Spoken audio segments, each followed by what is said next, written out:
Fala, rapaziada do Basquete Talk, sejam muito bem-vindos a mais um vídeo aqui no nosso canal, no nosso podcast. Você já me conhece, meu nome é Ian e eu tô com os dois caras aqui. Por favor, senhores, se apresentem. Fala, galera, Felipe Mata na área, coordenador de conteúdo lá da NBA Brasil com a Esquidum. Brabo. Fala, rapaziada, aqui quem fala é o Caião, tamo junto, sou parceiro do Mata também, parceiro de longa data do Ian, tamo junto nessa. É isso, os bravos aqui comigo nessa mesa. E aproveitando que é sexta-feira, pô, vocês sabem que sexta-feira pede o quê? Pô, pipoquinha, cineminha, um filmezinho em casa, né? Então a gente separou pra vocês o que a gente, né? 5 caras que a gente acredita que renderiam, né, um belo roteiro de filme, renderiam bons filmes. Histórias dignas de cinema, né, cara? Quem sabe tem até uma produção aí já por trás de um deles, ou né? Com certeza, né? Deve ter. A gente sabe que acabou... Alguns já tiveram, outros já tem documentário. Verdade. Coisa boa por aí. Vocês sabem que a gente teve Last Dance, né? Recentemente, né? Recente, né? A pandemia foi agora há pouco, né? 2020 ainda é perto. Ainda machuca a gente. 2 aninhos é pouco ainda, né? Não, Pouco. Março de 2020 até agora foram 3 meses. Pouco, E tem que... Se todo mundo combinar a mesma coisa, tranquilo. pouco relativo. Mas, rapaziada, é isso. A gente separou 5 histórias que a gente acredita que, né, renderiam, né, um belíssimo roteiro. A gente vai estar conversando aqui sobre, né, curiosidades e tudo mais. Então, claro, eu vou pedir pra vocês deixarem o like, a curtida aqui no vídeo, que é extremamente importante pra gente divulgar isso pra mais pessoas que gostam do basquete como a gente. É, claro, o compartilhamento. Espalha aí pra tua rapaziada, pra família, quem você sabe que também gosta. E a inscrição, que, pô, né, ajuda muito, sabe? Tanto pro nosso trabalho quanto pro esporte no geral. Exatamente. Então, por favor, dá aquela moral, ajuda a gente e vamos juntos. Né, Pez? E aí? Fala tu. O que a gente tem... Primeiro o nome da lista. Tem lista? Nem tem lista? Eu já nem sei, né? No caso, Vou até fazer um merchanzinho aqui, porque a gente tá falando de história de cinema e tem uma historinha boa que tá acontecendo aqui no Rio de Janeiro por agora, galera. O pessoal aqui, ó, botei aqui até aqui na frente, aqui, ó, Basquete Cruzada. O pessoal do Basquete Cruzada teve o time de basquete lá deles, Sub-19, conseguiu se classificar para a Copa Sul-Americana, vai jogar esse campeonato ali em Campos do Jordão, em São Paulo. Os caras estão precisando de apoio, estão levantando uma grana para fazer essa viagem possível. Quem não conhece o Basquete Cruzada, galera, vai no Instagram dos caras, conhece um pouco mais o projeto. Os caras, pô, trabalham ali no Leblon, numa comunidade... Cara, que tá tirando muita gente de uma situação, sim. Né, um pouco mais crítica. Tem muita gente boa envolvida nesse projeto. Então, pô, conhece um pouquinho mais lá. @Basquete Cruzada, vale a pena. Tá aqui na descrição, vou deixar pra vocês. Dá essa moral pra galera pra fazer essa viagem acontecer e a garotada do Sub-19 poder competir. Vai ser bom demais. É isso. Além do @, a gente vai estar deixando aqui o link, o link do post, né? Pra vocês contribuírem aí da forma possível. Não sei se é via Pix ou algo do tipo. Mas dá aquela moral pra rapaziada. É muito importante aí, né? Pra levar a galera pra frente. Demorou? É isso. O recado tá dado. Bora pro vídeo.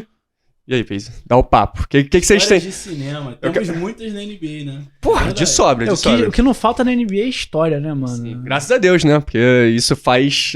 Assim, o carinho que a gente tem pela liga, pelos jogadores, é através de tudo que a gente acompanha com eles, né? Com certeza. Por toda a carreira, o tempo. Quadro, né? Sim, principalmente...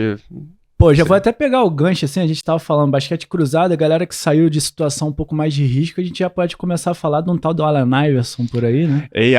Isso aí vivia no gueto, né? Não sei exatamente o gueto, mas pesada, né? Sim, com certeza.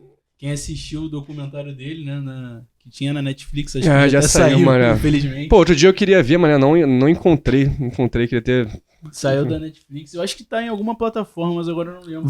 Vale a pena procurar o documentário do Allen Iverson, muito bom. Se vocês quiserem, a gente também vai deixar o endereçozinho aqui, o nome do documentário na descrição. É importante pra vocês procurarem. Mas, cara, é uma história de vida que ele foi injustamente acusado de um monte de coisa quando tava ainda no high school, né, cara? É um moleque que tava tentando se livrar um pouco das confusões. Então, ele já era destaque tanto jogava basquete e futebol americano. Sabe aquele moleque talentoso que em qualquer, não só esporte, às vezes qualquer parada... Nasceu pra isso, né, cara? Exatamente. Sim. Então, ele já era avisado, né, pra ir pra faculdade, posteriormente NBA, e de repente rola treta lá no meio do boliche... E ele acaba sendo... E ele acabou levando a pior, talvez até por ser um cara conhecido já na cidade, né? Justamente por esse lado esportivo muito aflorado. Uhum. Ele acabou sofrendo mais, né? No julgamento. E perdeu, acho que se eu não me engano, ele perdeu um ano que seria de college. Sim. Perdeu um ano de college, quase perdeu propostas de bolsas, né? De scholarship lá fora. E, cara... Ele teve dificuldade para arrumar uma bolsa integral, né? Pra jogar.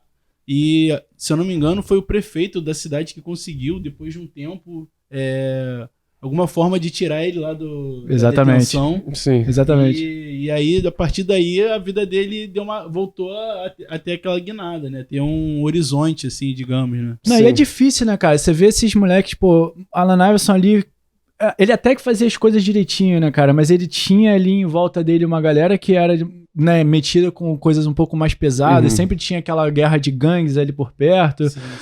E, cara... E sempre sobra pra alguém, né? Sempre vai sobrar pra alguém e vai sobrar pro cara que tava ali em destaque, vai sobrar pro moleque que, pô, tava querendo sair daquela situação, pegaram um pouco mais pesado do que deveriam, né, com ele. Sim. Ele foi meio que o bode expiatório ali daquela história toda. E, pô, mas ele conseguiu, né, cara, manter o foco dele. Ele mesmo fala no próprio documentário, cara, meu foco era basquete, meu foco era que o basquete e o esporte, de uma forma geral, podia tirar ele daquela situação. E ele foi atrás daquilo, focou de todas as formas possíveis e imagináveis. Eu acho que um lado legal também da história do Iverson é a mãe dele, né? Que Sim, também que foi sempre super persistente nessa briga para fazer ele chegar na faculdade e depois na NBA, né? E eu acho que faz muita diferença esse lado familiar. No documentário mostra bastante o apoio da família. O quanto a mãe dele apoiou e queria que ele realmente se dedicasse ao esporte e no final de tudo fez a diferença. O cara chegou a ser MVP, né? Exato. Que não é pouca coisa. Não só sair de ex-presidiário pra primeira escolha do draft e, né, posteriormente MVP, pô, mano, tu já é vencedor na vida, mano. Assim, tentaram fazer tentaram te ferrar de todas as formas possíveis. Sim. E ainda assim tu conseguiu prevalecer no final de tudo. E é um cara que chegou na liga levando um pouco dessa cultura da rua, levando um pouco dessa cultura do gueto pra NBA. E foi um cara que mudou bastante ali a perspectiva que a liga tinha sobre a sua própria linguagem, né, cara? Então, pô, ele levou um dress code diferente pra liga, ele levou um gingado diferente ali pra liga que tava precisando, né, de ter um pouco mais de reconhecimento com essas comunidades, né? E, pô, o cara foi a conexão, né, cara? Pô, se hoje a NBA tá totalmente ligada ao hip hop, ao streetwear, muito se deve ao Allen Iverson. Com certeza ele é o principal fator ali pra isso acontecer hoje em dia, né? Muita gente fala da influência que, claro, o Curry tem pro esporte no geral, pra liga, mas o Iverson eu acho tão influente quanto, às vezes, se bobear até um pouco mais, porque ele foi meio que pioneiro nesse sentido, né, do que a gente veste, escuta, se porta, então, assim... Até tatuagem, se a gente for parar pra pensar, ele foi um dos primeiros jogadores a ter várias tatuagens pelo corpo. E a tatuagem, era a forma como ele usava o cabelo dele, era as faixinhas que ele botava... testeira, botava aqui o negócio no braço, botava não sei o que, quando tu via os moleques de qualquer quebrada estavam usando lá, pararam, o que você tem no braço aí? Não, é só meia.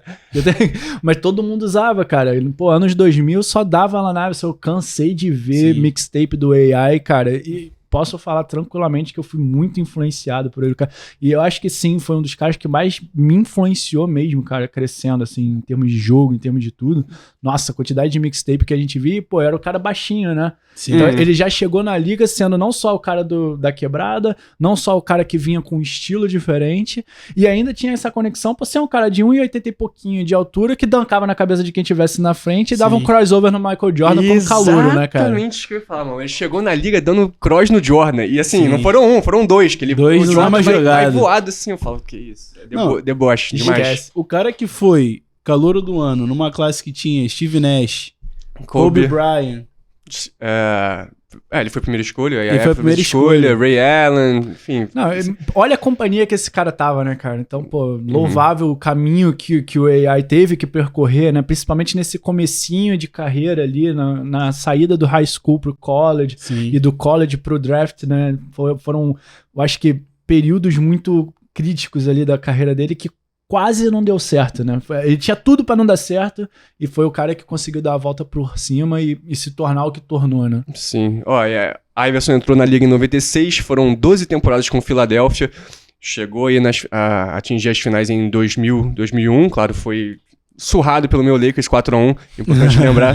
Mas Kobe Shaq, né? Não tinha nem como. Assim, o fanismo não só para. De ganhar o jogo 1 já foi um grande feito, na verdade. Aquele passozinho em cima do Ty Lue, né? Que é histórico. Dá o step back. Não, dá o crossover. o Ty Lue cai, ele dá só uma... né? Esquece. Passada por cima. O resto é história. A história, Philadelphia ficou lá até 2005, 2006. Depois, caiu no Denver. Também era um time maneiro, tinha Carmelo, tinha Kenyon Martin, Chris Anderson, George Smith, mas... Nenê, claro, nosso brasileiro, importante lembrar. Mas assim, é um daqueles caras que ficou sem anel, ficou sem um título de NBA, pesa na consciência de todo mundo, porque era um dos caras que realmente merecia. E depois disso, uma temporada no Memphis, e aos 35 anos ele já foi pra Turquia, nem rendeu também na Turquia. Sim. E se uma aposentou. Carreira de Hall da Fama, cara, que é assim, escrita, né? Do começo ao fim, digno de cinema, né, mano? Sim. Ela... The Answer, Iverson. Você já sabe, no cara. E seguindo, mas vamos seguir aqui, na ordem cronológica. Tem uma ordem, não tem ordem? Tem... Não, vamos na ordem cronológica, dando uma pulada, que a gente sabe que a gente tem 2, assim, que a gente vai deixar pro final. Mas vamos pro Isaiah, então? Ok. Isaiah Thomas, não Detroit. Isaiah Thomas, sacaneado pelo Boston. Gosto de lembrar do Isaiah como... Pô, tem tanta coisa pra lembrar. Pô, mas... Acabou que foi o que marcou, né, cara? Justamente, é por isso que a gente fica nessa. Ele foi a última escolha do draft de 2012. São a escolha de número 60. Não sei se vocês lembram, no dia do draft tinha só um jornalista pra poder entrevistar o cara. Ninguém dava mínimo pra ele. Tipo, um cara de 1,60 e... O segundo round ninguém liga. Imagina última pick do segundo round, né? É aquela hora do draft que já tá todo mundo... Nem quem tá fazendo o draft aguenta mais, entendeu? Tá ali já cansado, já quer encerrar o expediente, já tá tudo certo, aí daqui a pouco vem aquela pick 60 que todo mundo pelo menos reza pra que pelo menos seja uma história boa, né? E não deixou de ser, né? Tudo bem que é mais trágica do que boa, né? Assim, se a gente for olhar no contexto geral. Tem bastante drama, né? Tem muito drama. Tem muito drama. E é um cara que acabou caindo na graça da galera, né, cara? O Isaiah é o baixinho, é o mais novo de 9 irmãos. Começou a jogar lá com, 3 aninhos, jogava no halftime dos joguinhos ali na igreja mesmo, da cidade dele. E aí começou a crescer, o jogo dele começou a ser, né, reconhecido. Teve dificuldade em encontrar scholarship, mas conseguiu alguma coisa. E aí, chega a NBA, última escolha do draft, mas entrou na NBA, cara. O feito mais difícil ele fez. Pegou o corte ali, passou raspando, mas conseguiu. E aí... a gente vê um cara que mudou muitas vezes de equipe até encontrar o Boston. E aí teve aquele episódio nos playoffs que marcou todo mundo pelo fato do quão bem ele tava jogando, né, cara? Tava metendo ali 30, 40 pontos por jogo. Ele era cotado pra MVP naquele ano. O moleque fazendo 28, 29, 30 pontos por jogo, pô. Ele tava ali entre os top 3 cestinhas da liga na temporada. E nesse momento da carreira dele, o cara no auge, numa temporada que ele tava praticamente levando o time, né? Sendo franchise player de uma franquia gigante, né? Que é o Celtics. Sim. Exatamente. E aí acontece eu acho que foi uma sucessão de tragédias assim na vida dele. Ele perdeu a irmã. Sim, num acidente de carro. Num acidente de carro terrível. No dia seguinte, o moleque já tava lá jogando um jogo de playoff. Sim. Cara... Aí o que o Boston faz? Calma, a gente vai chegar lá. Tinha que ser Boston Celtics. Calma que a gente vai chegar lá. Aí o cara tem... Ele volta mesmo com aquela... né? Sim, com aquele peso, todo, né, cara? E, vai pra um jogo de playoff com todo mundo ali, consolando ele. Você vê os jogadores, o quanto ele tava devastado ali no banco, e ele só falava, cara, eu tenho que estar na quadra porque é o que vai colocar a minha cabeça no lugar, é o que vai me deixar aqui. E o cara entra em quadra e meteu quase 40 pontos, ou mais de 40 pontos, agora não lembro exatamente. Se eu não me engano, 53 pontos. 53. É 50, pai. Tava em outro patamar já. Então, cara, fez aquele absurdo, aquele escarcel nesses playoffs pra acabar a temporada e o Boston trocar ele de time. Caraca, e a torcida... eu acho que até a torcida de Boston ficou meio... Por quê, né? Cara? Por quê? O que houve? Foi o Irving, né? Eu acho que depois dessa não tinha como o Irving dar certo, né? Acho que os deuses do basquete não permitiram. Eu acredito eu sou o cara que acredita em karma. Eu acho que sacanearam o Isaiah, tentaram puxar no Kyrie. O Kyrie fez toda a bagunça dele lá em Boston, mais tarde pisou na logo deles, lembra, né? Já em Brooklyn. Então vocês tomaram de volta, mano. Se quiseram sacanear um baixinho, veio o outro e tomou de volta. Vai tomar as porradas da torcida de Boston à toa. Mas eu sou Lakers, man. Pode vir. Mas, cara, o ponto é... Ele. O Isaiah, realmente, ele rodou na liga, jogou em... Cara, quantos times, mano? São 1, 2, 3... Pô, são 8 times da NBA, uma temporada no Dallas, uma temporada no Pelicans, sabe? Sempre ali complementando, mas não encontrando encaixe. E os times também, querendo ou não, eles têm um olhar... Business, né? Vamos comer. Business, mas assim, eles não olham pro Isaiah como, caralho, ele foi um cara de 1,75 que tinha média de 28, 30 pontos. E que meteu mais de 50 pontos em um jogo de playoffs pós-morte da própria irmã. Eles olham pra ele como, tipo, cara, esse é um armador que, tipo, hoje em dia primeiro que ele não defende. A defesa dele realmente acaba prejudicando os times e ele mesmo, né? Então, porque no ataque a gente sabe que ele tem capacidade de entregar uma média ali de mais de 10 pontos por jogo vindo do banco. Mas aí tu toma 20 na cabeça, defesa, pô. Ele acaba realmente deixando a desejar. Ele dava uma prejudicada sim na defesa, mas a gente tem que concordar que ofensivamente ele tinha jogos que o cara metia, fácil. Você não dava nada quando tu via ver o stat line dele, tava lá com 30, 40 pontos. Eu acho que também, na verdade, a lesão acabou atrapalhando também bastante. E aí a cabeça também. Uma lesão no quadril. No quadril, isso. E a cabeça também, né? Vamos combinar. Depois de tantos episódios como esse, né? De, você dá a tua alma pra um time, não sei o quê, perde tua irmã ali naquele processo. Você... E uma irmã que, cara, era muito próxima dele, né? Não era... A China era, próxima demais do Isaiah. E aí você... passa por tantas dispensas, por tantas tentativas, ele sai da liga, né? Passa um tempão fora da liga. Muito. Tem aquela cena que acho que todo mundo que acompanha basquete já viu, que é aquela cena do Isaiah deitado no chão depois de meter 80 pontos num jogo. No jogo de Pro-Am, né? Pro-Amador. De Pro-Amador, quase que uma várzea lá, mas, cara, o maluco meteu 80 pontos, ele senta no chão e fala, cara, eles desistiram de mim, Fiquei malzão, mano. Como que você não se comove com uma história dessa? E aí logo, né, um pouco depois o cara é chamado de volta pra liga com todo o merecimento, né? Porque é o potencial ali. Os 10 dias de contrato que pega. Mas e tá ali, você vê o potencial daquele cara, né? E aí você... Sim. É aquilo, acho que até a gente lá com a NBA Brasil, toda vez que a gente posta alguma coisa do Isaiah Thomas, dá um resultado muito legal, porque é um cara que tem um apelo, ele tem um carisma muito grande com a torcida, né? Sim, a identificação, né? Até pela altura dele, acho que gera muito. E também tem esse lado dramático, né? As pessoas torcem, a gente torce por ele, torce pra que ele consiga dar essa volta por cima, volte a jogar em alto nível, que é um cara que realmente merece, já provou em quadra, o tanto que ele joga com coração, tanto que ele pode entregar ofensivamente. Eu acho que ele tendo uma oportunidade de, como o Ian disse, né, de um contrato que não seja de 10 dias, eu acho que ele pode sim agregar muito no time e fazer essa volta por cima que a gente tanto espera. Sim, e eu acho que é o tipo de cara que vai render se ele tiver uma base segura ali naquele time. Algum time que chegue pra ele e fala, cara, não, a gente tá contigo, chega aqui, joga junto com a gente. Difícil, mano, aos 32 anos, cara que se lesionou em 2017... Não tô falando que é fácil, não tô falando que é fácil. São 5 anos, entendeu? Pra você puxar pra ele ser o teu franchise player... Não dá.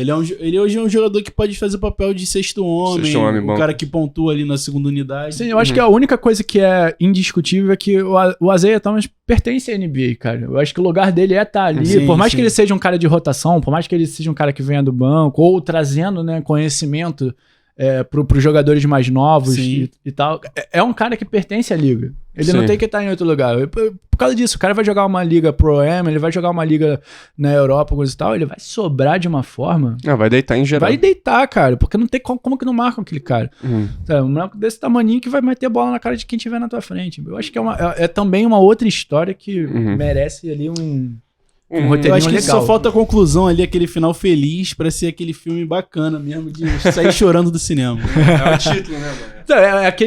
Eu acho que a história do Isaiah Thomas é quase um This Is Us, né? Aquele que tu vai chorar do começo ao fim e aí no final você vai ter ali o negócio, cara, que fala, tá, que bom que deu certo pra ele, pelo amor de Deus. Exatamente. Pô, eu tenho isso com o DeRozan, mano.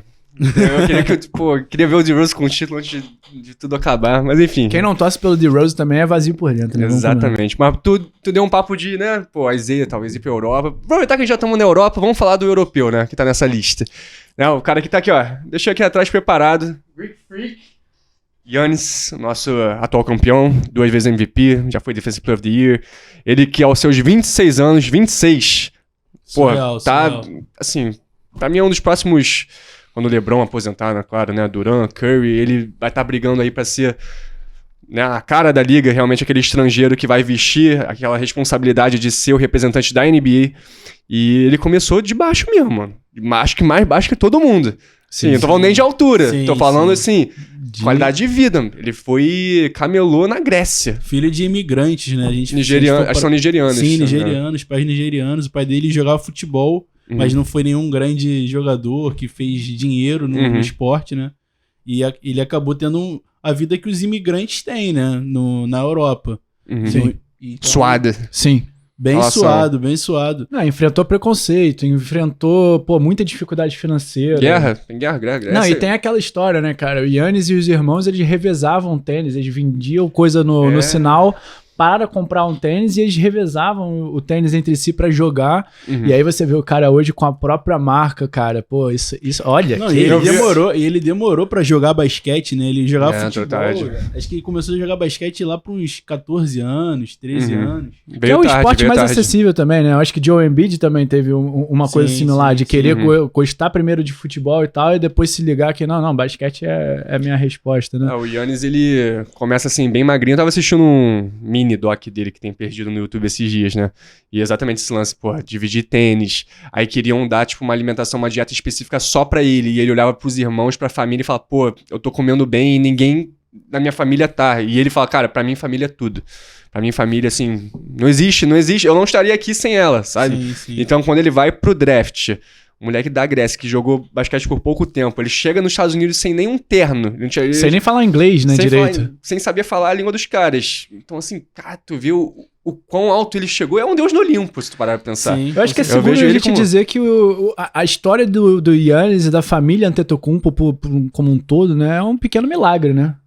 É um pequeno milagre. Considerar, mano. É uma reviravolta bizarra. Porque, cara, pensa nesses pais, né? Que eu acho que mais do que o próprio Giannis, você pode fazer, que nem lançou agora, né? O filme do pai das irmãs Williams, Serena e Venus Williams, né? O quanto que ele batalhou pra dar esse futuro pra duas gênias do tênis. É a mesma coisa, eu acho, que o que os pais da família Antetokounmpo passaram, né, cara? Pra você sair do teu país de origem, você se tornar um imigrante num país europeu que, né, sofreu com uma crise muito grande como a Grécia.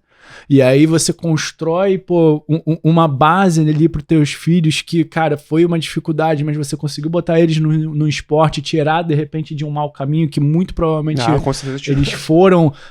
Tava ali a mão deles, né? Inclinar pro lado errado. E aí conseguiram manter todo mundo no esporte, conseguiu mandar todo mundo pros Estados Unidos. Isso foi uma exigência dele que ele fala. Porque ele começou o rookie year, né, calouro, sem a família dele lá, ele ainda muito abatido, porque, né, imagina, mano, você convive com teus familiares a vida inteira e de repente você tá do outro lado do mundo e você não sabe como é que eles estão, se eles estão passando, né, se eles estão bem, passando fome. Ele falou, cara, tiveram visto negado 2 vezes, e quando chega nos Estados Unidos pela terceira, acabou. É o terceiro strike. Mas felizmente, os agentes do Bucks conseguiram trazer a família Antetokounmpo e deu tudo certo.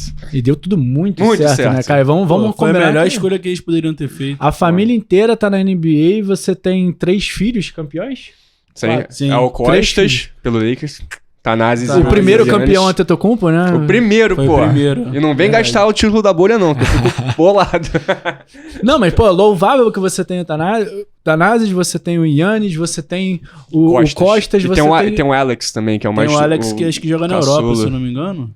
Talvez, não sei como cara, e tá num caminho bom, e você vê que tá todo mundo hoje, bem estruturado, acabou. Aquele passado deles ali, literalmente um passado. E você vê hoje o cara que é uma super estrela, indiscutivelmente um All-Star, indiscutivelmente um MVP. E indiscutivelmente humilde. E no final de tudo, era aí que eu ia Giannis chegar. Era aí que eu ia chegar. E é um cara mais extremamente humilde, é um cara que tá contando piada lá, fazendo trocadilho, é um cara que faz fica... o balde de frango no meio do press conference, pô. Não, e o cara que comemora um título fala, não, eu quero 50 pedaços de nugget, tá? Eu quero... Pô, isso é genial, hoje é a cara. primeira vez que eu vou provar um corn dog, né? Corn dog, cara. Que é um clássico americano. É um cara que se encantou com a cultura americana, é um cara que diariamente, pô, dá conteúdo pro público, é um cara carismático, que fala com a imprensa, que fala com o fã da mesma maneira. Aí eu pergunto pra vocês, não me parece ser o próximo cara da liga? Por todos esses... Eu acredito que sim. O que tem de ruim no Antetokounmpo? Eu não diria nada, nem que mano. ele é o próximo, né, cara? Eu acho que ele já tá sendo o próximo, o cara é o campeão, da liga, né, mano? Pô, é o atual campeão. Como que você marca o Giannis? Eu acho que é uma coisa que até a gente tava conversando nessa virada de temporada. O cara tinha acabado de ser MVP das finals. Ele tinha acabado de ser, sabe, passar umas finals jogando da maneira que jogou, dando os tocos que deu, cravados, não sei o quê. O cara vira a temporada e me brota com um arremessinho de meia distância. Que é isso, cara? Ele tá arriscando de fora, sim. step back, ele tá tentando ampliar o arsenal dele, que nada mais justo, né? Como assim? E ele nem precisa ser um atirador de elite. Só de ele matar uma bolinha ou outra já vai gerar um pânico gigante. Pô, mano, É o desespero, né, mano? Como é que você não sabe? O que você faz pra marcar um maluco desse? O que você faz? Você vai... Vou pagar o chute pra ele. Tá, o maluco mata na tua cara. Aí você sai no arremesso. Aí o cara dá uma boquinha e abre a passada na linha de 3 e crava na cabeça do teu pivô. Depois que ele abre a passada, já era. Não tem como pegar. Você tô caindo no pump fake, mas já era. É duas passadas. Falar 3, que não, passo 0. Enfim. Eu acho que uma outra coisa legal da história do Giannis é a lealdade dele no Bucks, né? Porque é um time de mercado pequeno. A gente sabe que os mercados maiores sempre vão atrás dessas estrelas. Ele foi um cara que continuou lá. Apesar de ser um time com história, né? Tem um mercado... Tem muita história nos Bucks, mas não tem... Mas conseguiu o título depois de 50 anos, né? É uma baita história também, se a gente for parar pra pensar desse lado. E antes disso foi Kareem, ou seja, a gente tá falando do Giannis tentando... Não sei se algum de vocês considera ele como o maior jogador da história do Bucks. Porque assim, tá 1-1, né? Eu acho que ele caminha pra isso. Ele caminha muito e a largos passos, né? Porque eu não vejo ele saindo do Bucks... Irmão, como o Kareem saiu, né? Não, e eu acho que é assim, se a gente, às vezes, você falou de mercado pequeno, né, cara? Se você for olhar um pouquinho pra trás, Warriors há pouco tempo não tinha base de fã, né? Foi algo dos últimos... Algo dos últimos 10 anos, desde aquelas finais de lá de 2015, que começou o Curry, começou a ser o Curry que a gente começa hoje, começou os Splash Brothers ali. E, cara, você hoje olha pros Bucks... Quem torce pros Bucks hoje, torce porque o Giannis tá lá. Sim. Entendeu? Sim. Então, cara, é um maluco que tá criando uma base de fã num time, ele tá trazendo carisma pra dentro da liga, tá fazendo com que o olhar pro europeu, o olhar pro imigrante se dê uma seja algo com um carinho maior, né? Porque sempre existe... Sempre teve um preconceito com os estrangeiros. Sim. E aí, com ele, com essa ascensão dele, a evolução dele, né? Tanto física, que você vê que o moleque entrou na liga desse tamaninho, ele vira, parece que é um Monstars, tá mas ligado? Mais que isso aí, eu vou ficar com medo, mano. Porque o cara já é um... titã. Toda essa evolução dele e cara, é um cara que continua ali, continua com o time, continua com todo mundo e tá, como o Caião falou, cara, tá a passos largos pra se tornar o cara da franquia, historicamente falando. Sim, eu não tenho aqui em premiações individuais, a gente sabe que ele e o Curry estão empatados em títulos, mas, se botar mais um na conta, ele vai ser declarado o maior, com certeza. Mas, assim, cara, 26 anos, isso que mais assusta, 26 anos... A gente nem sabe se chegou no auge, cara, não é nem o auge, de repente cara. Ele vai bater com 28, 29, 30. Então, assim, e eu acho que o Caio tava falando da história do Isaiah Thomas de falta o final feliz. Eu acho que o Giannis já chegou nesse final feliz. Não, já chegou. Eu acho que agora, daqui pra frente daqui pra frente é lucro. Agora, se parasse agora, ele já tinha uma carreira brilhante. Sim. De Hall da Fama. Com certeza. Anos. Ele, pra mim, hoje já entrou no top 5 maiores alas pivôs da história. Não vou botar aqui em ordem, mas beleza, vamos lá. Fala pro Tim Duncan, Dirk, Kevin Garnett. Cara, o fato daquele... Bota o Yannick, é o Malone. Charles Barkley. Sem título? Pra mim, o Yannis já passou ele. Mas o fato do Yannis ter conseguido entrar num patamar, que ele entrou pro time oficial, o NBA 75 agora, né? Os 75 maiores da história por conta da temporada de 75 anos da NBA. Aí tivemos essa escalação aí, alguns discordam de uns nomes ou outros, mas ninguém tira o nome do Yannis. Não, ninguém tira o nome do Yannis. Não tem como. E cara, se você o cara já foi 2 vezes defensor do... Não, uma vez defensor do ano, 2 MVP 2 vezes. Não tem como. E Finals MVP, e campeão, numa virada... Não, ele foi Finals MVP fazendo 50 pontos no último jogo. Foi... E contra um time que tinha Booker, contra um time que tinha CP3, um time que era guiado por Monty Williams. Então, cara, qual o demérito que tu pode apontar pra esse cara? Não, e mais... Durante toda a trajetória ele dele. ainda lesionou uns jogos antes da série, lembra? Que Sim, a perna dele... Ah, que nervoso, aquela cena, nossa. Aí falou, pô, acabou, mano. O Drew Holiday e Middleton não seguram isso aqui, não. De repente ele volta, ponte aérea, toco decisivo. Toco em ponte aérea.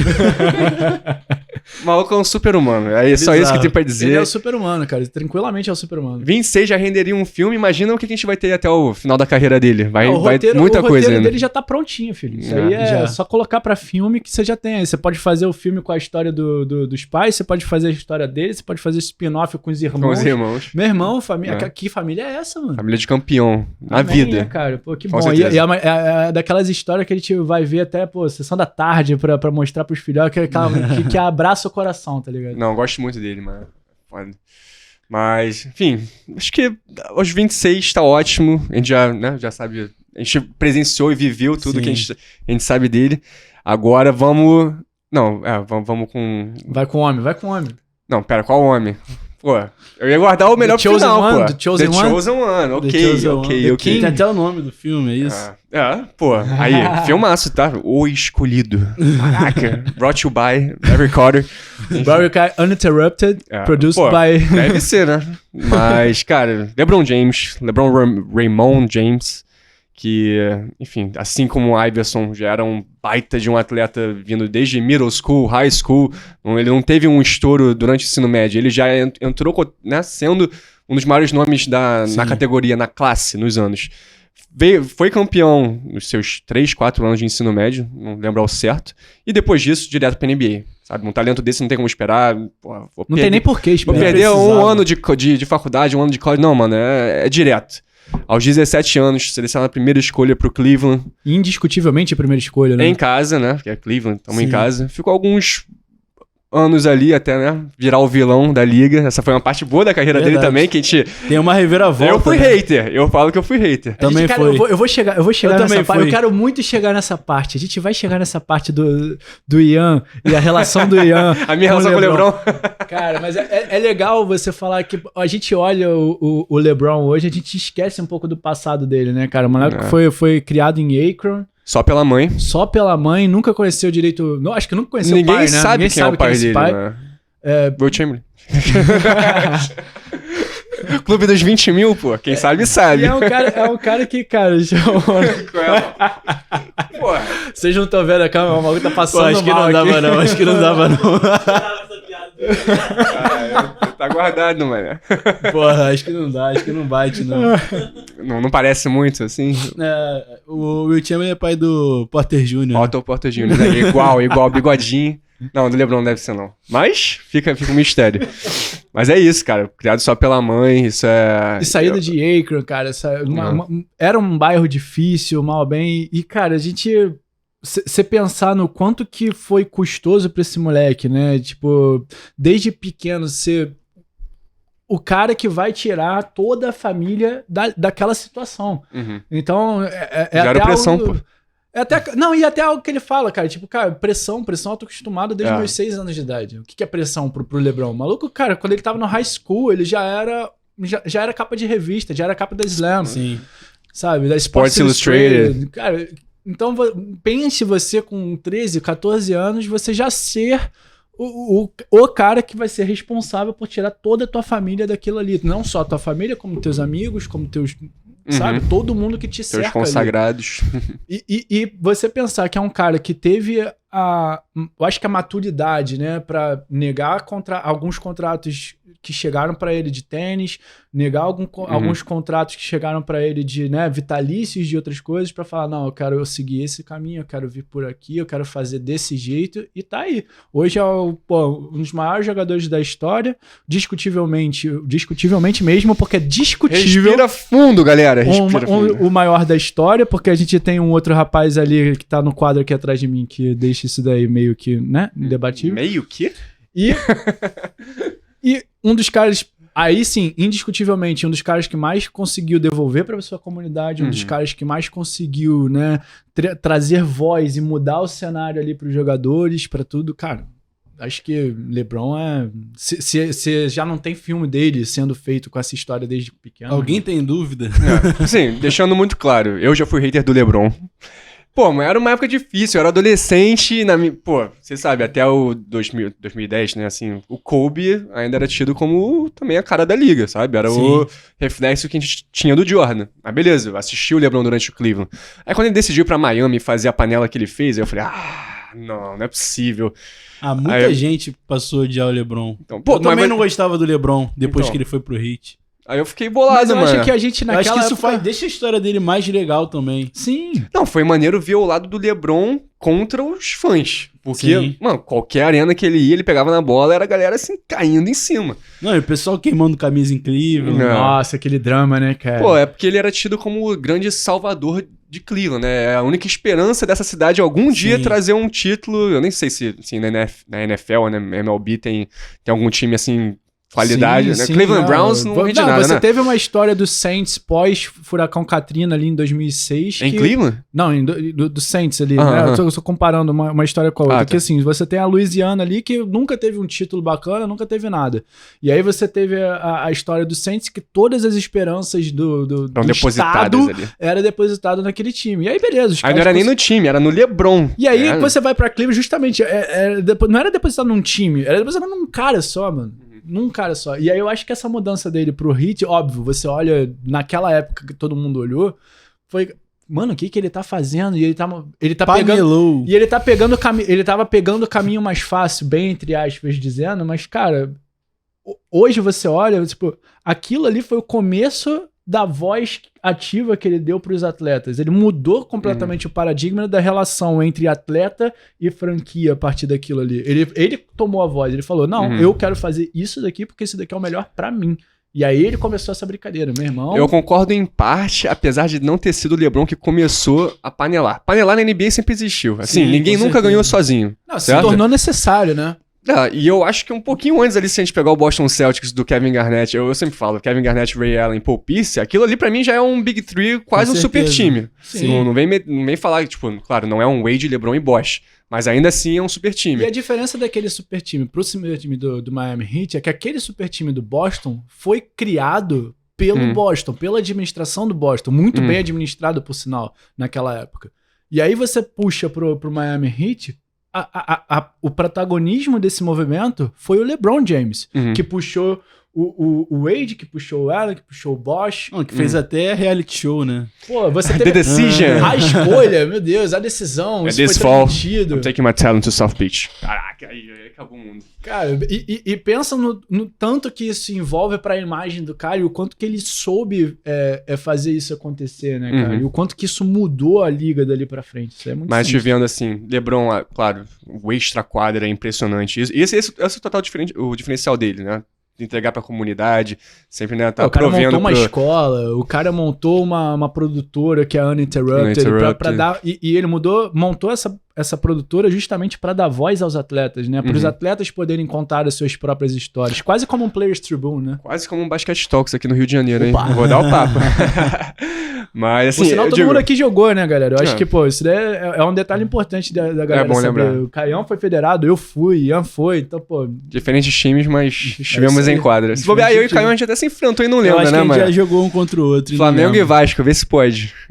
Eu sou de outra geração, eu sou mais... Mas, cara, assim, LeBron, tirando o extra-quadra e ele como jogador, beleza. Teve essa primeira fase de Cleveland, pô, ele pegou uma final contra aquele Spurs que não tinha como, ganhar. Tim Duncan, Ginobili, Tony Parker, foi varrido. Ali fazendo... Tanto que a galera nem cobra muito essa varrida do LeBron, sabe? Pô, tomou um 4-0. Não, e com um time muito inferior. Muito inferior. Cleveland, pô, Delonte West. Só de chegar na final já foi um feito impressionante. Você olha pra aquele time hoje, você olha a foto daquele time hoje e fala, cara, como que ele chegou a uma final da NBA, né, cara? Como que ele chegou a uma final? Milagre mesmo. E aquilo, cara, eu acho que tem uma entrevista do Chris Bosh que ele fala, eu nunca me esqueço dessa fala dele, ganhar um jogo na NBA é muito difícil, Um jogo. Você tem 82 jogos na temporada, fora a pós-temporada. Fora pré-temporada, pós-temporada. Mano, e aí você pensa que é um cara sozinho levando um time inteiro dessa forma. E chegou na final, meu filho. Exato.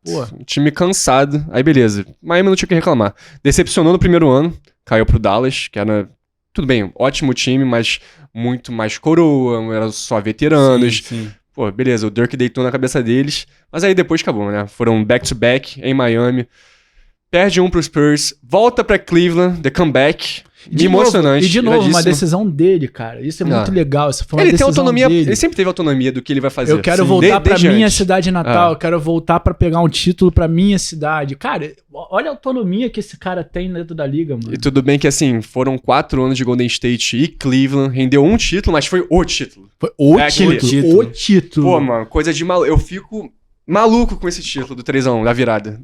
Cara, contra o time de 73 vitórias, 9 derrotas do Golden State, né? Sim, cara, então, assim... Que virada. E essa história é muito legal, porque eu entrei eu comecei a fazer conteúdo pra NBA em 2016, abril de 2016. Então essa final 2015... tu pegou essa época? Peguei. Essa final 2015-16 foi a primeira final que eu tava fazendo produzindo conteúdo pra NBA.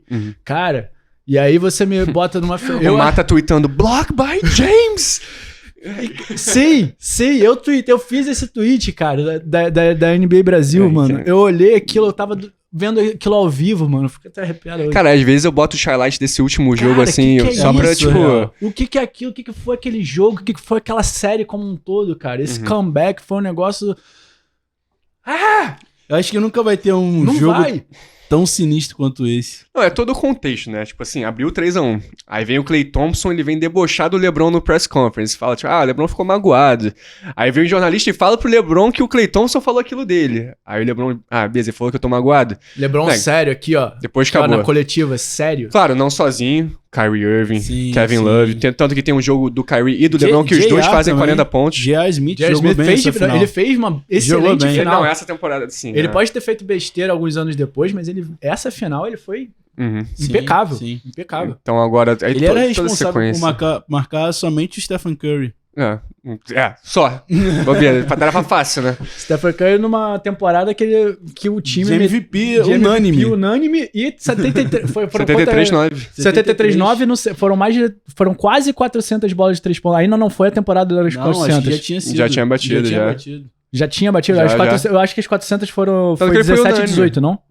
Não. Foi essa. Tinha Duran nessa época, não tinha nem bola pro Curry tá dividindo tanto assim, eu acho. Eu tenho quase certeza que tem foi mais de uma temporada de 400, acho que essa foi a primeira. Acho que foi a primeira, né? Cara, pensa nessa responsabilidade, né? Aquele time e tudo mais. E aí você vê o LeBron, cara, finalmente conquistando aquele time, abraçando o Kevin Love, chorando, cara. Pô, muito Não, eu acho que acho que é aí que a chave realmente do LeBron vira pra ele entrar na conversa de ser o GOAT, pra ele realmente ser uma unanimidade entre todos os fãs da NBA, porque... E cair na graça, né? Nas graças realmente, da galera, como o Ian disse, né? Quando ele foi pro Heat, ele virou esse vilão que o Kevin Durant, até pouco tempo atrás, era também.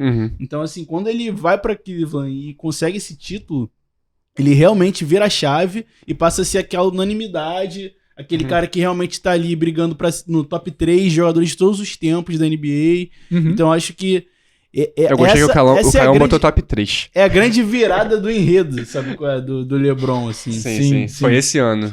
15-16, né? 15-16. Depois disso, Kevin Durant vai pra Golden State, aí acabaram as chances dele ser campeão com o Cleveland de novo. Eu tenho essa teoria. Se o Durant não tivesse ido pro Golden State, se bobear, a gente podia estar falando que o LeBron era o GOAT hoje. E eu digo mais, assim, se você olhar a temporada ali, né, 17, 18, mano...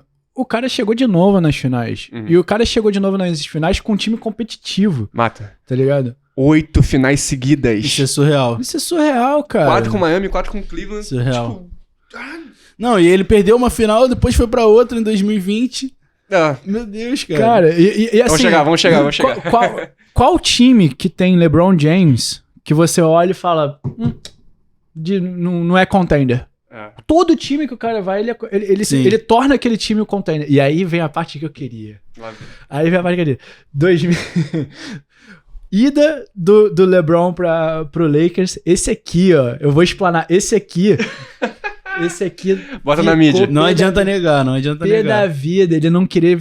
não quero o LeBron no meu time. Eu não sei o quê. Pô, vocês estão malucos, o LeBron vai pro meu time. Não, a gente botando papel de parede lá, com o LeBron com a coroa ali no... Eles mudaram a senha do meu computador na época pra, tipo, LeBron MVP, LeBron Rei, não sei. Eu, assim... Voltando de férias do trabalho. Esse aqui transtornado, não sei o que, voltando. Daqui a pouco, não deu ano, tava já comprando camisa do LeBron. Olha, menos de um ano, pô. No dia da apresentação, já tava com a camisa. Tava rodando camisa aqui. LeBron seria... Mas é isso, cara. Eu acho que esse é o efeito que ele causa. Ele, em primeiro lugar, ele pode até ter esse impacto de hater e não sei o que, mas pra quem... todo mundo quer ter o LeBron no seu time. Eu acho que isso, cara, qualquer time da liga até hoje, se você for ver, cara, o cara tá com 37 anos. Mano. Pô, LeBron, 39 anos, você quer isso no seu time? Quero. Óbvio. Cara, todo mundo quer esse cara no time, porque você sabe o que ele vai trazer. E a gente tá vendo ele hoje numa temporada que ele tá tendo números de MVP, parceiro. Pô, mano, o LeBron é Qual é a temporada que o LeBron não tá com o número de MVP? Eu acho que o LeBron, ele é o tipo de cara que a gente se acostumou com o quão sinistro ele é. Sim. E se ele fica um pouquinho... Se ele tem um jogo normal de um ser humano, a gente...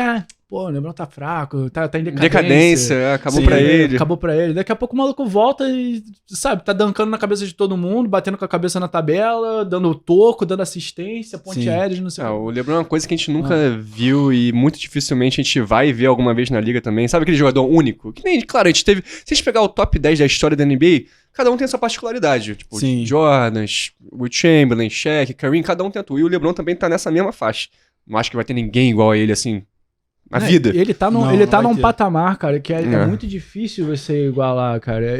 Assim, eu acho que eu dou os créditos pra esse cara, porque, mano, a gente tá vendo ele jogar agora. A gente tem que valorizar muito isso. E eu acho que esse é o tipo de roteiro que a gente pode ter num filme do LeBron, cara. Tipo, cara, o quanto a galera precisa reconhecer e aproveitar esses, talvez, últimos anos, né? Não sei, de repente o maluco joga mais uma década, sei lá.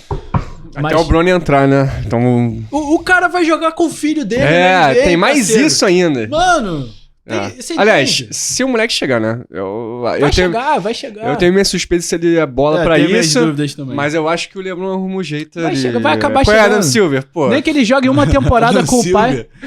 Pô. Nem que ele jogue com uma temporada com o pai. Mas, mano, cara, você tá falando de um cara que tem a capacidade de jogar com um filho, meu irmão. E quer roteiro melhor. Nem que o LeBron jogue na D-League, pô. Não, pô. Aí imaginar, o final de carreira é terrível, pô. Mas, cara, o maluco, é isso, sabe? O roteiro da carreira do LeBron é maravilhoso. Você tem, tipo, carreiras de... Se você separar, né, a carreira do LeBron, né, o tempo dele em Cleveland, o tempo dele em Miami, o tempo dele em LA, você tem 3 carreiras aí de Hall da Fama tranquilo. Sim. Sabe? Com números bizarros, com estatísticas sensacionais, com ele sendo um cara muito, né, acima da média de todos da liga. Com certeza. Né, cara? E aí você... tem a oportunidade de fechar o enredinho com ele lá, jogando com o filhote. Pô, que coisa melhor. Filme, tá ligado? Os créditos prontos pra rolar. Os dois dançando na quadra, aí fica os dois olhando assim, fade out e vem os créditos. Aí a bola sobe e vem os créditos. Todo mundo chora no cinema, bate palma, acabou. Acabou, É isso, cara, é isso. Quer roteiro melhor que esse? Vai acontecer. Agora, pra fechar, a gente deixou o melhor pro final. O verdadeiro GOAT. Aqui, ó, somos 4 aqui nessa sala que concordam. MJ, Michael Jeffrey Jordan. Claro que se você não assistiu o Last Dance ainda, você tá perdendo tempo. Corre pro Netflix, também não patrocina isso aqui, mas assiste lá. Ainda. Né? Ainda. São 10 episódios. E, assim, a gente não vai estar falando muita coisa que você não saiba, talvez. Mas, assim, Jordan, vamos pegar lá de trás, né? Tem um irmão mais velho, aquela competitividade no quintal de casa, tentando sempre superar. Ele é rejeitado durante o high school, não entra pro time no ensino médio. Ele entra só, acho que no terceiro do quarto ano, Sim. ele como junior, né? Junior no ensino médio. E depois disso aí é lua, mano. Foi pra UNC, né? Em North Carolina. Campeão com quase não é buzzer, né? Faltava, sei lá, uns... A game winner, né? Vamos botar um game winner ali. Com menos de 15, 20 segundos ali no relógio. E foi um momento que ele foi de Mike pra Michael Jordan. Terceira escolha no draft, pelo Chicago Bulls em 84. E pensa no arrependimento, né, cara? Eu fico sempre pensando... Alguns times, né, Caião? Fala tu. Caião Não gosto nem de lembrar. Se você tá chegando agora no podcast e nunca viu a cara desse rapaz bonito aqui do meu lado, ele é doente pelo Portland Trail Blazers. Assim como o nosso querido Bugarelli, um abraço por sinal. Eu acho que esses dois, eu acho que o Caio e o Buga são a representação da dor de corno que foi não É uma verdadeira maldição, né? Pô, não tem pra onde fugir. A gente chegou a falar da maldição do Sam Bowie aqui. Falamos. Em um podcast passado. Se você não assistiu, volta lá e assiste, porque vale a pena entender um pouco melhor sobre essa maldição. Mas caraca, não escolher MJ, cara. E pra você que não sabe, Sam Bowie foi... Bem, seguindo, classe de 84, a gente teve Hakeem Olajuwon como a primeira escolha. Justa. Super justo, né? Estudou na Universidade de Houston, foi pro Houston Rockets. É um erro ok de ser cometido. Pô, um erro muito ok. É um erro bem não é ok. nem erro, é um... Ele cara foi bicampeão, não dá pra chamar de erro, né? Pô, O problema é o erro. Ele se não ser o Jordan. O erro é que o terceiro foi Mas 6 vezes MVP das finais, 6 vezes campeão. E os títulos dessa primeira pick só aconteceram porque o tal da terceira pick não estava jogando, né? Tem isso também, né? Aquela pausa, break. Eu já ganhei tudo que tinha pra ganhar, então eu vou jogar um beisebol, pá, enfim, ficar tranquilão. Então por isso se considera um erro. Mas, cara, justo ali. Mas, caraca, aí você pega o Sam Bowie no lugar do MJ. O que você tá pensando? É um badão. Acontece. Eu não tô muito o que falar. É só lamenta mesmo, cara, pega um gole d'água. Assim, a gente sabe a trajetória do Jordan. É mais um que chegou numa cidade, Chicago, que na época não tinha aquela cultura do basquete. Os jogadores nem queriam saber tanto em ganhar, eles estavam mais preocupados em vez de curtir, né? Ele mesmo fala que ele saía com a galera do time, pô, tinha um fumando, outro usando outra droga ali, e ele tipo, não, cara, eu tô tranquilo, não mexo com isso não. Só no profissionalismo, né, cara? Que ele trouxe, eu acho que né? ele é o cara que trouxe esse profissionalismo pra Chicago, né? Foi, sem dúvida. E aí eu não digo pra Liga, eu acho que é pra Chicago. A cultura do que a Liga que já é o tava, time hoje. A Liga já tinha, né, Magic, já tinha Larry Bird, já tinha uma galera muito boa, né, jogando ali de forma muito profissional. E aí você vem, Chicago que não tinha cultura nenhuma, nada. Aí você vem o tal do querido Michael ali. Tal do MJ, calouro do ano, quebra o pé no segundo ano, fica um tempo fora, treina escondido do Chicago Bulls, lembra dessa? Sim. Treina com a galera da faculdade. E eu acho que o roteiro, Depois ele começa a ficar interessante nessa parte off-court, né, cara? Um pouco do que... durante o Last Dance, se você ainda não viu o Last Dance, pelo amor de Deus, veja. Go. Mas durante o Last Dance a gente vê muito a relação do Michael com os jogadores, com não sei o que e tal, e também um pouquinho dessa relação dele off-court, o quão obcecado ele era, né, cara?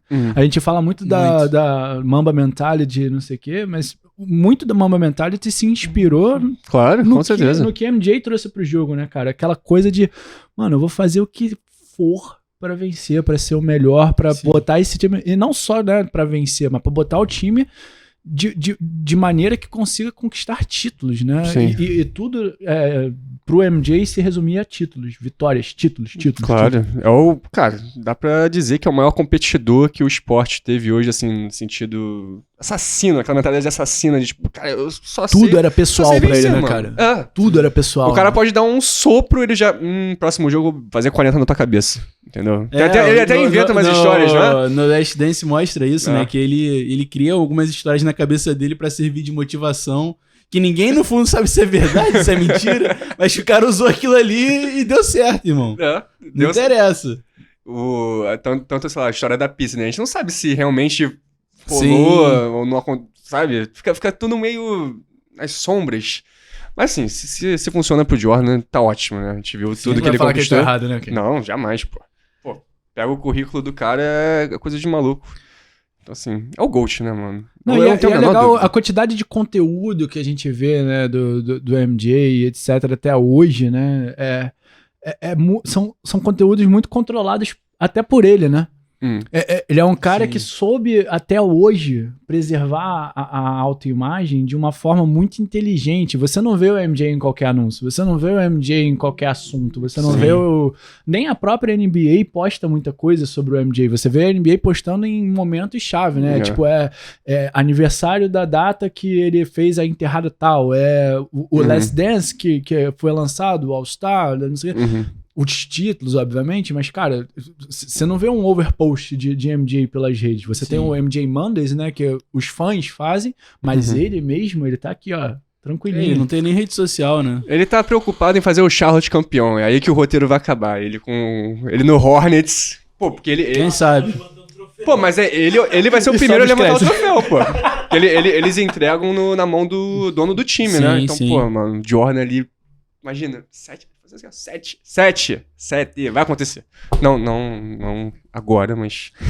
que o Charlotte Quem tá, sabe, né? quem em um sabe. futuro... Não, com o Lamelo Talvez Ball não tão 2027, 28, talvez. Se permanecer no Charlotte, Não, né? é isso, cara. Fizer dever de casa. Como que você duvida de um cara como o MJ, né, cara? Tipo, de tudo Como que jogador, não. Eu acho que, assim, a gente tá falando muito aqui, né, do quanto que de histórias que todo mundo, né, já conhece um pouco do Sim. MJ. Eu acho que é um cara que é difícil a gente contar alguma coisa que todo mundo Seja já novo, não saiba, né? E o que falta, de repente, pra esse roteiro dele ser finalizado e tal, é essa conquista dele como manager, né, cara? Sim. Essa aposta que ele tá tendo. Você vê, o cara, ele é visionário demais. Ele tá tendo lá o Charlotte, ele tem já investimentos em NFT, o cara tem investimentos em não sei o quê, e, mano, tá errado? Não, jamais. O cara não tá ganhando já? Ele já não trouxe um Lamelo pra franquia dele que deu um outro ar pros Hornets agora? Tu viu o quão, tipo, esse espírito de vencedor do Jordan, né, ainda existe dentro dele, que ele podia muito bem ter aposentado, agora eu vou relaxar. Fumar o charutinho dele, jogar o golfe. Tipo, Mexer mano, na bolsa. já deu pra mim, eu já Cuidar ali do filho. eu sempre tive toda a atenção do mundo, né, durante esses anos, então vou me isolar numa ilha. Só que não, você GM de um time, você campeão um dia, sabe? Não acaba, esse instinto Sim. de vencer não acaba pra ele. E eu acho Então, interessante até, tipo, de repente, nesse roteiro de filme, eu até colocaria essa parte do MJ fora, né, fora do mundo basquete, o quanto ele não consegue meio que se desvencilhar do mundo basquete. Você vê, tipo, é impossível, mano. Não tem Vacations, como. férias do MJ, e aí, tipo, você tá lá nas Bahamas com o Tom Brady jogando 3 contra 3 com uma galera que brotou no resort dele lá. Cara, sabe? tu pensa assim, a gente que jogou, É isso. e claro, já trabalhou com basquete, pra gente é difícil se desvencilhar, sabe? Sim. Olha Eu nós digo, aqui. exatamente, imagina pra um cara que Imagina, viveu pô, de quadra, viveu, Sim. tipo, essa vida realmente na maior intensidade possível. Pô, é impossível tu largar o esporte. E num nível, tu volta. E num nível de você ser considerado o maior de todos os tempos, de todos os tempos. Sim. Caraca. E assim, é uma discussão que eu acho que é quase uma unanimidade. Se já não é uma unanimidade, né? Se ainda não é uma unanimidade. O quê? Que ele é GOAT? É. eu acho Deixa que... o comentário aí, mas pelo amor de Deus. Vamos fazer pegar fogo. Não emociona. Vamos fazer pegar fogo, vai. Tipo, em primeiro lugar, deixa o like no vídeo, tá? Se você não deu o like até agora, você assiste, olha até o quanto de tempo que a gente tá falando aqui e você não deu o like. Lamentável. Mas dê o like e fala pra gente que quem que poderia tirar o título de GOAT do MJ. E quem daria a melhor história de filme também, né? Importante, galera. Por favor. E Quem compartilhem. será? Não, Né? e se tiver outras pessoas que a gente não citou aqui? A gente citou só 5, mas a gente sabe que a NBA tá cheia de história, né, cara? Se tiver mais alguma pessoa que você... Pô, que não falta história. Jimmy Butler tem uma baita história. Derrick né? Rose, que a gente citou aqui num... Patrick Beverly Verdade. Outro tem uma baita história. que veio de Chicago também, não é? Ele veio... Hã? Não sei. Quase certeza. Não vou confirmar, não vou... Eu acho que é. Sem fonte. Eu acho que é. Não vou confirmar nem negar essas afirmações sem a presença do... Cara, muita história. A NBA, a gente sabe que os jogadores são, né? Os assets são esses... Cada um deles carrega essa bagagem, essa história. A gente cria esse carinho, a gente acompanha eles durante essa... O LeBron, a gente... Acompanha a vida inteira, né? Pô, é uma Sim, vida já sim. vendo o cara. Então, muito difícil também a gente não ter ser um laço, sabe? Você cria essa conexão. O cara foi campeão com o meu time. O cara, eu vi ele, sei lá, frustrado em certas situações. Tá, que nem a gente falou do Isaiah. Você sente como ele ficou triste, você fica triste Sim. por ele. Então, é o que o esporte proporciona, né, mano? São frustrações e também dias de luta, dias de glória, né? É um equilíbrio, como tudo na vida. Eu acho que é isso que torna o esporte tão interessante, né, Sim, cara? Tipo, independente de ser basquete, independente de ser o que for, cara, você tem sempre histórias de superação muito legais, histórias que tornam aqueles atletas únicos em suas próprias bolhas ali, Sim. cara. É muito roteiro legal pra gente O descobrir. esporte é quase que um reflexo da vida, né, mano? Tu vai cair alguns dias, tu tem que levantar e continuar brigando pela aquela meta que tu traçou, que seja o Sim. título, que seja a premiação X. Então, cara, NBA, né? NBA é foda. Que delícia. Mais que um jogo, mais que um jogo. Muito mais que um jogo, Já diria pô. aquele velho slogan. I love this game. I love this game, pô. Galera, é isso. Fechando a semana. Espero que vocês tenham gostado. Mais uma vez, lembra o aviso deles, o like, o compartilhamento, a inscrição. Só assim a gente vai conseguir crescer e distribuir isso pra mais pessoas e continuar entregando esse conteúdo maneiríssimo pra vocês. Demorou? Você já me conhece, eu sou o @Ian Baranski.